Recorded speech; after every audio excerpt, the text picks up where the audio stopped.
ભરૂચમાં રસોઈ ઘરમાં સાપ ઘૂસતા પરિવાર આવ્યો દહેશતમાં। ભરૂચ શહેરના નર્મદા એપાર્ટમેન્ટમાં રહેતા હાર્દિક કાપડિયાના મકાનમાં અચાનક રસોઈ ઘરમાં સાપ દેખાતા પરિવારજનોમાં ભયનો માહોલ સર્જાયો। રસોઈ કરતી વખતે સાપ નજરે પડતા પરિવારના સભ્યોના જીવ તાળવે ચોંટ્યા।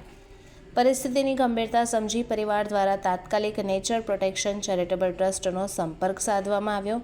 જાણ થતાં જ ટ્રસ્ટના સભ્ય અને વન્યજીવ પ્રેમી હિરેન શાહ ઘટના સ્થળે દોડી આવ્યા હતા અને સાપને શોધી કાઢવાની કામગીરી શરૂ કરી હતી। મહેનત કર્યા બાદ હિરેન શાહે રસોઈ ઘરમાં છુપાઈને બેઠેલા સાપને સુરક્ષિત રીતે પકડી પાડ્યો। તપાસમાં જાણવા મળ્યું કે આ સાપ બિનઝેરી અને પાણીમાં રહેતી ચેકર કિલબેક જાતિનો હતો, જે માનવ માટે જોખમી ન હોવાનું સામે આવ્યું હતું। સાપ બિનઝેરી હોવાનું જાણવા મળતા પરિવારજનોને મોટી રાહત મળી। રેસ્ક્યુ બાદ નેચર પ્રોટેક્શન ટ્રસ્ટ દ્વારા સાપને કોઈપણ નુકસાન પહોંચાડ્યા વગર શહેરથી દૂર તેના કુદરતી વસવાટી વિસ્તારમાં મુક્ત કરવામાં આવ્યો હતો।